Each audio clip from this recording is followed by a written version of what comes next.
Hi kids, we'll be going to this paper discussion. You can look at the first question. First question says the expression for angular momentum of a point mass about a origin is given by that whatever, where alpha is a certain constant and t is time in seconds. Then they are asking certain options. So I'll read out each option and I'll be solving it. So they were asking torque in some of the options. So if you know angular momentum, then rate of change of angular momentum will give us torque. Now k cap is a constant, so we don't have to differentiate. So we need to differentiate only this term. When you do that, you will get option A. Now apart from that, they were asking mass can pass through point 0, 0, 4. So you know angular momentum is r bar cross mv bar. So angular momentum is in z direction. So you know this should be perpendicular to both of them. So position vector can't be in z direction and velocity can't be in z direction alone. So if position vector is along z direction alone, then angular momentum won't be in z direction, so that won't be possible. Then when the position vector is 2j cap, then what is the momentum vector? Now it can't be, momentum vector can't be in k cap, because if it is there in k cap, then angular momentum will be coming in some other direction also. So this is going to be 0. From there you will be getting option D. Now we need to find what is px. Px from here you can calculate rate of change of angular momentum was given in the question. So you can substitute t equals to 1 and you'll be getting the required answer. A plane electromagnetic wave of radiation field from a distant wire antenna travels towards the plane of a paper, which is in minus z direction. This is I cap, this is j cap, so this is k cap. So minus k cap is this way. The wave strikes the paper at a normal incidence. The magnetic vector, field vector at point O is in negative y direction, and has magnitude. At the moment, this magnitude is maximum. Frequency is given. Then you need to calculate what is the electric field there and what is the electric field at different location at different time. So they gave magnetic field magnitude. If you want to find electric field magnitude, then you know the relation. Frequency is given. Speed of light, we know. We have substituted there also. So from there you can calculate omega and k. Now you know the general equation of B is going to be like this when wave is traveling along negative z direction, where magnetic field, this magnetic field is minus j cap. I wrote it wrong. It is minus j cap. So then if you want to find the direction of electric field, then you have to go with B bar cross C bar. B bar is in negative y direction, C bar is into the plane, so electric field will be in I cap direction. Now here I concluded phi was 0 because at z equals to 0 and t equals to 0, this was maximum they said. So the meaning is this has to be 1. So phi has to be pi by 2. When I substitute pi by 2, it will become cos. Now there are only, so now for every question kz value I calculated, and kz value and omega t value. So when you substitute kz value and omega t value back, you will be getting the required answers. To an ideal battery with EMF 1.3 volt, we connected a bridge circuit assembled from 3 identical voltmeters and 2 identical milliammeters. It is known that the reading of one of the milliammeters is 3 times of the other. Resistance of the voltmeter is more than milliammeter. Resistance of voltmeter is more than millimeter. Now, suppose this was not connected. This potential will be exactly half of 1.3. If I take this as 0, this will be 1.3. This will be exactly midpoint. Now, resistance of voltmeter is more, they said. Resistance of voltmeter is more. So, this potential difference will be more. This potential difference will be less. So, when compared to this potential will be less. Current should be going this way. So, if I connect an ammeter now, then current will be flowing this way. And we know this potential difference will be x minus 0. And this potential will be, for easy understanding, probably you can take there is only small difference in the resistance. So if you take only small difference in the resistor, these two potential difference will be very small when compared to this potential difference. So if this current is I, this current will be 3I. Now if this current is I, this current is 3I, this current will be 2I. I think it's not needed. So now if this potential difference is x, then this potential difference will be x by 3, because this current is 3 times of this and both resistors were same. So then I'll be using incoming current equals to outgoing current here. Then I'll be using incoming current equals to outgoing current here. See, those are the only two equations I can use. Now in this total thing I am using X is my variable and resistance of voltmeter and resistance of ammeter. Now it looks like there are three variables and two equations, but we need to calculate only, if you look at the options, we need to calculate only X. So what I am doing is, I am manipulating this equation such that I can see X as one variable and XV by A as another variable. Now you can see two equations, two unknowns, where I can solve for X and XV by A. But I can't solve for V and A separately. So I can solve for X separately and XV by A separately. From there, once you got the values, when you substitute X value is 0.3, 4X by 3 is 0.4, then you can find the difference and you can calculate the what is the reading of the voltmeter. Consider a specially designed vernier caliper in which vernier divisions are not equispaced and main scale divisions are equally spaced. These are equally spaced 1 mm and this is 0.4, 0.5, 0.6, 0.7. Now 8 divisions are coinciding with 6. Okay, when nothing is put between the, okay, I will show you the figure and I will read it out. When nothing is put between the jaws, 0 of the main scale lies between 0 and 1 of the vernier. So 0 of the main scale is somewhere here and 1 division of vernier and between 0 and first division of vernier and fourth vernier scale division exactly coincide. Fourth vernier scale division exactly coincide with one of the main scale. Now 4 vernier scale divisions, when you calculate, that is 0.4, 0.5, 0.6, 0.7, it will turn out to be 2.2 and this should be integer and less than 2.2. So that should be 2. So basically the error is 0.2 mm. So basically when you keep an object of 0.2 mm, these two will be coinciding. So we will be feeling like it is 0. But if we want to get the actual value, we should add 0.2. So that is positive correction, so it is negative error. So error is going to be option B. Then again, they were telling when to measure the diameter, when you keep the object, 0 of the vernier scale lies between 4th and 5th of the main scale and 6th division of vernier coincides with something. So 6th vernier scale division, that again you can measure. 6th vernier scale division will be how much length? 0.4 plus 0.5 plus 0.6, 0.7, 0.8, 0.9. When you add that, you will be getting 3.9 and this should be less than 3.9 on an integer. So that is 3 mm. So if this is 3 mm, this is 5 mm. So you need to calculate what is the distance moved by this 0. This 0 has moved by 0.2 plus this distance. This distance you can calculate it as 8 minus 3.9. That is 4.1. So it has moved by 0.2 plus 4.1, which is 4.3 mm. And I think this question came in some of your exam already, so I won't be talking much about that. I'll be attaching the same PDFs. Yeah, this was the question where you have seen it for the first time. So mostly the thing is, you will be getting 3 vectors where these two will be perpendicular to each other. So it has something to do with that. I have attached the PDF. I think this question was also attached back then. It lies, I think it is somewhere here as well as somewhere here. I think similar question like this also came in one of your exam. That one also I am going to attach below this, but this is slightly different from that question. Consider an adiabatic chamber divided into 3 equal parts as shown. Pistons are massless and can slide freely inside the chamber without any leakage of the gas. Area of cross section of each piston is A. Piston 1 is conducting and piston 2 is adiabatic. Piston 1 and 2 are connected by a rigid massless rod whose thermal coefficient of linear expansion and heat capacity is negligible. Each part contains same gas, each temperature T0, pressure at P0, volume at V0, which was given in the figure also. Adiabatic exponent of gas is gamma equals to 2. Now using electrical arrangement, gas in part B is heated slowly so that its temperature becomes 2 T0. Then what is the temperature in this guy and what is the pressure of this guy? So we are heating this such that its temperature will become 2 T0. But we know this volume will be constant because of the rigid rod. Now by using PV equals to nRT, I will be getting this pressure as 2 P0.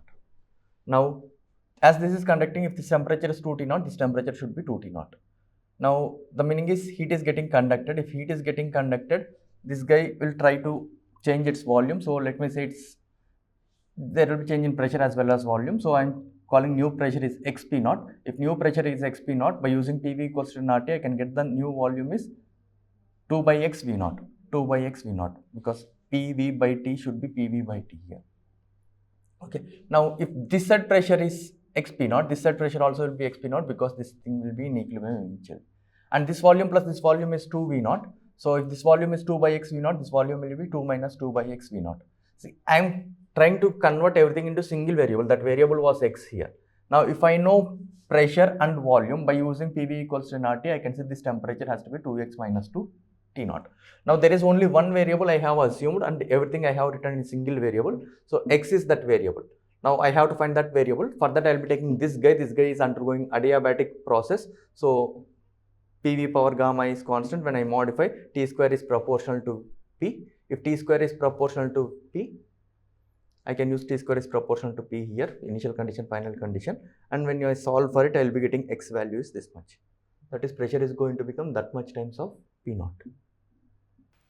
And I think this was the question which came in your exam, where it was getting heated here. So, I am attaching that below this. Then a small container 1 of height 2L0 and cross section 8. Okay, so let me do one thing. Let me explain it from here. A small container of length 2L0 and cross section area A is kept in a big container of height 3L0 and cross section area 2A. This area is A and this area is 2A, so the leftover area will be A.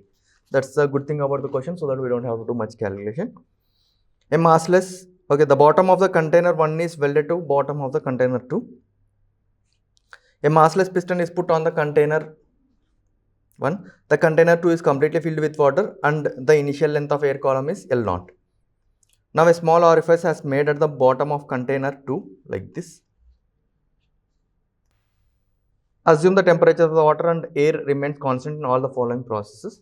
So, at this moment, yeah, they said this guy's length is 2L0 and area is A, and this guy's length is 3L0 and area is 2A. Now, as this guy is in equilibrium, the pressure inside the gas should be same as pressure outside. Pressure inside the piston should be same as pressure outside the piston. Pressure outside the piston is P0 plus rho g into this height. So, pressure of the gas also will be the same amount. So, pressure of the gas into volume of the gas is nRT, not PV equals to nRT. That was the initial situation. I just wrote it so that we can use it if at all there is need. Obviously, as the gas volume is changing, I have to use this.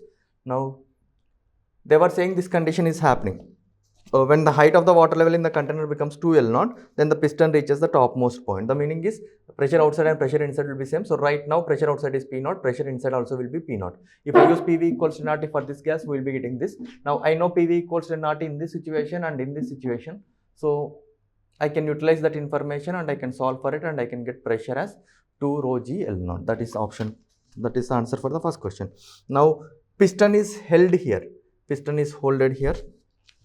Or catching it, and the orifice is closed and other orifice is made at the lowest position, height up to which water will rise. Now, when you make a hole here, water will be going. When water is going, air is getting compressed. If air is getting compressed, there will be opposition coming into picture. So, water can't climb exactly like to the same level on both sides. Now, let me say if this went down by YL0. See, I am taking it as YL0 so that Y is a number for me. Everything should be in terms of L0 only by dimensions, right? So, if this goes down by YL0, this guy will go down by YL0.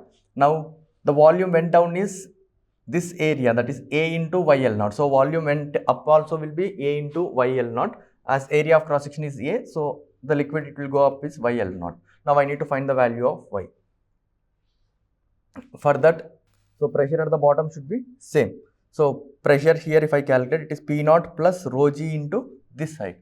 P0 plus rho g into that height. That height was 2L0 minus YL0, 2 minus Y into L0. This is the pressure here by going from here to here. Now, similarly, if the pressure of the air is P, then pressure here will be P plus rho g YL0. Now, if I want to find the pressure here, I will be using PV equals to nRT and I will be finding the pressure. This expression I will be getting by using PV equals to nRT. Now, they have given P0 is 2 rho g L0. When you substitute, you will be getting the equation that you have to solve. So, this equation, this part I will be getting by using PV equals to nRT. That you do by yourself, I have directly written.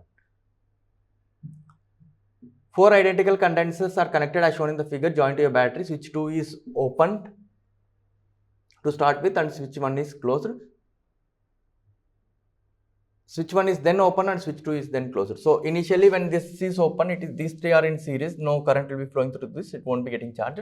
When these three are in series, then equivalent capacitance will be C by 3, so each charge will be C by 3 V0 minus C by 3 V0 plus C by 3 V0 minus C by 3 V0, sorry, minus C by 3 plus C by 3 minus C by 3. Now, so initially the C by 3 I am calling it as Q. If this is Q, this will be minus Q, this will be Q, this will be minus Q, this will be Q, this will be minus Q. Thereafter, you are opening that switch. So this charge can't flow. If this charge can't flow, this charge also won't change. If this charge won't change, this charge also won't change. This charge can't flow. So if this charge don't change, this charge also won't change. So this guy's charge and this guy's charge won't be changing. But if I connect this, charges here will be redistributing. Charges here will be redistributing, and as capacitors are same, charges also should be same, and that you can manage. Now after that, every question you can do by yourself. For energy you can use Q square by 2C. For charge you can see it here itself. Two infinite perpendicular planes were charged uniformly with surface charge density sigma and 2 sigma respectively. A hollow cylinder of radius r whose axis coincides with the line of intersection of planes is given and surface charge density minus 3 sigma. Then you need to calculate field at certain location. Before going to that, field due to this sheet will be sigma by 2 epsilon naught. This side it will be this way, this side it will be this way. Now field due to this sheet will be 2 sigma by 2 epsilon naught. Anyway, answers are in terms of sigma by 2 epsilon naught, so I am taking sigma by 2 epsilon naught common so that I can see things better. Now field due to this cylindrical thing, at a point you will be taking Gauss law, and it looks like line charge only outside. Inside it will be 0. So outside it will be like 2k lambda by r, where k is charge per unit length. So if I take unit length, what is the charge available there? If I take unit length, then the charge available there is surface charge density times of surface area. Surface area is 2 pi r times of 1. So field due to this guy at any radius vector is going to be sigma by 2 epsilon into 6 r, where r is the radius of the cylinder and r is the distance from the position vector, position length, distance from this guy. Now inside the cylinder, field due to cylinder is going to become 0. So it will be only because of this guy and because of this guy. So x component is going to be sigma by 2 epsilon naught, z component is going to be sigma by epsilon naught. So 2 and 4 will be coming for the first two. Then x component of electric field outside. See, now we don't have to exactly calculate, we can see what will happen when I talk about this plane, when I talk about xy plane. In xy plane, z is 0. When z is 0, then this field will be coming in x direction and this field also will be coming in x direction, but this is negative charge, so it will be this way. So subtraction of those two. When z is 0, it will be subtraction of those two. That will look like option 1. Now similarly, in the similar manner, you can take on the yz plane and you can show for s it will be 3. Very thin non-conducting rod of length L is uniformly charged along the length with charge q. A small conducting ring of radius r is made of very thin wire. Its center coincides with one of the ends of the rod and the plane of the ring is perpendicular to the rod. The ring has uniform charge q. With what net force does the rod act on the, and if the tension on the ring due to the charge is T, then what is F by T? So basically you need to find the field. See, ring is like this, so you need to find the field due to this line charge. So I think there will be some in some doubt clearance video where I was doing about slick ways to find electric field. So in order to find the electric field due to this line charge, I can draw a circle and I can calculate field due to this arc. Field due to this arc and this line will be same. That when I calculate, it will turn out to be k lambda and it will be bisecting. K lambda. So its vertical component is k lambda cos theta and this is sin theta. So if I want to find the net, now this cos theta component, it will be radially outwards. So it will cancel if I want to calculate net force. So net force will be only because of this field, that is k lambda sin theta. K lambda sin theta into total charge. That is going to be the net force. But if I want to talk about tension, I will be drawing the free body diagram of half ring.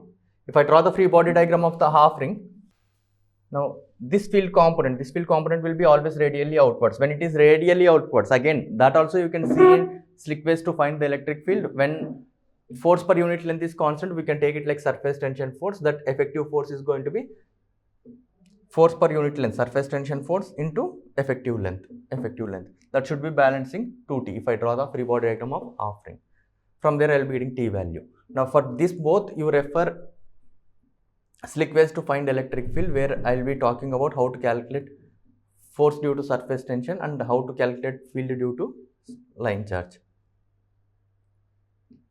In an interference experiment as shown in the figure, the source plane and screen are separated. Source plane and screen are separated by 1 meter. At a certain position of the source, fringe width is 1/4. By moving the source away from the mirror by 0.6, the fringe width is changed to some other thing. What is the wavelength used? See, basically, there is one source. We are going to create two sources. Basically, after reflection, the rays will be going here. So this guy will be feeling those rays are coming from here. So basically, the screen will be feeling like there are two sources. One is here and one is here.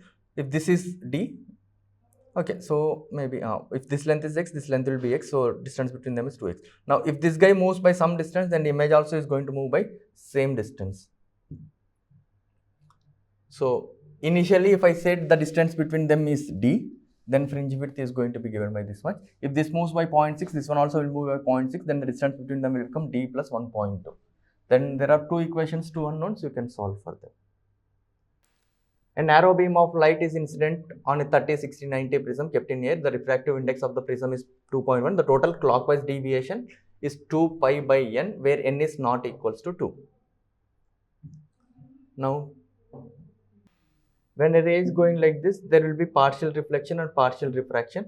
Again, when a ray is going here, there won't be refraction now. So, because this angle is greater than critical angle, so there will be only total internal reflection. So, if a ray is going here, there will be partial reflection, partial refraction, but they are now talking about this partial reflection thing because they said n is not equals to 2. So, we are bothered about only what is the ray refracted here. After that, only reflection is there. Again, this angle is going to be 60 when you do the calculation, because if this is 30, this will be 30, angle of incidence, angle of reflection.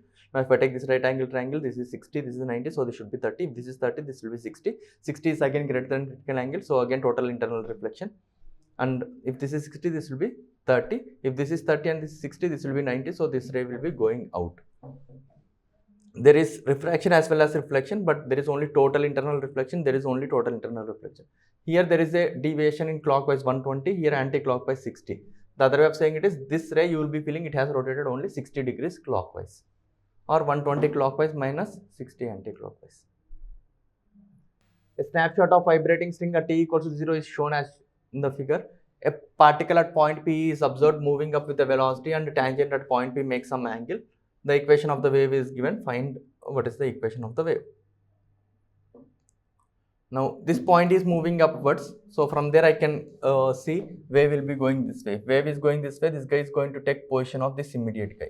If the wave is going this way, this guy is going to take position of this immediate guy. As they said, this is moving upwards, I can predict wave is going in the negative x-axis. If wave is going along negative x-axis, then general equation will be like this. Now, from this figure, lambda value you can calculate. This is 1, lambda value is 2, so k value is pi. Now, if y value is this much, they have given speed, so I am taking partial differentiation for a given x. For a given x, how y is changing with the time, and similarly, at a given time, how y is changing with x. I am differentiating it. There are couple of unknowns, so I need to figure out that. So, when I differentiate this, now at t, this is at t equals to 0. This is at t equals to 0. So, at t equals to 0, x equals to 0 value is 2 root 2. At t equals to 0, x equals to 0, this guy's value is 2 root 2. In fact, I will be getting 2 roots for this, but if I want to figure out, then I can check the slope. But I am not checking because I can see like that is only pi by 4 backwards,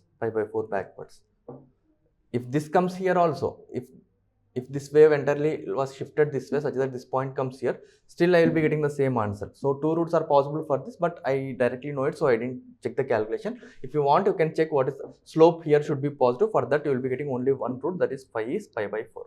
Now, I got pi by 4. Now, slope at this location, was given 2 root 2 pi.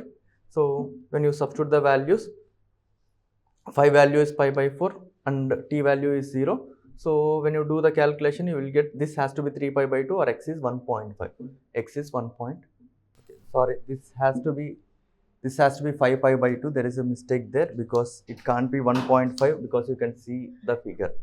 So I have taken wrong route. So this has to be 5 pi by 2. Anyway, I think that is not going to change the answer. So x is going to be 2 point.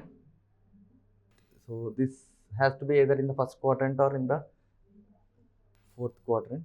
So I have taken fourth quadrant, but it will be in the first quadrant. So 2 pi plus pi by 4, 2.25. That will be 2.25. That will be 2.25. It was an error. Now in the next question, in the next part again, I know the speed. That also when I substitute, I know this value. Again, there is a mistake here, but still the answer is going to be same. Cos value is 1 by root 2 only. So you will be getting the right answer, but x value is not 1.5, x value is 2.25. I'll rectify it in the PDF. At low temperatures, molar heat capacity of solids at constant pressure depends on absolute temperature. According to this law, 1 mole of solid argon at temperature 9 Kelvin brought into thermal contact with 600 gram of solid argon at 1 Kelvin in insulated chamber. What will be the temperature of the system in thermal equilibrium? See, change in internal energy will be 0. So one guy will be reducing, one guy will be increasing. So we don't bother about that. We go with math. Change in this guy plus change in this guy should be 0. Overall also it should be 0. Now, when this temperature is T1, his C value is going to be T1 by T naught cube. When his temperature is T2, his value is going to be, anyway, I just brought the constants to the other side. That doesn't matter much. So this guy's temperature is changing from 9 to T. This guy's temperature is changing from 1 to T. When you solve for the value, you will be getting the answer. Now, this is a bad value. We will be just cross checking because we need to round it off. We will be seeing whether it is close to 4 or 4.5. So when I check 4.5 whole power 4, this value is greater than this. The meaning is it is close to 5 than 4. In a photoelectric experiment, if we use monochromatic light, IV curve is as shown. The work function of the metal is 2 and percentage efficiency of photo emission is also given. Then power of the light they were asking. Now you can see stopping potential is 5 volt. From there you will be getting what is the energy of 1 photon, and work function was also given. So energy of 1 photon is this much. Now we need to see how many photons are there. For that we will be seeing how many electrons are there in the first place. How many electrons are there is charge by charge of electron. These many electrons. So if these many electrons are there, how many photons should have been hit? For 1 electron, 10 power 5 photons have to hit, because they said 10 power minus 3 percentage, which is 10 power minus 5. So for 1 electron, we need 10 power 5 photons. For these many electrons, we need 10 power 5 times of these many photons. So these many photons are needed. Now energy of each photon is 7e in SI units. So when you do the multiplication, you will be getting 7 watt, right? Thank you.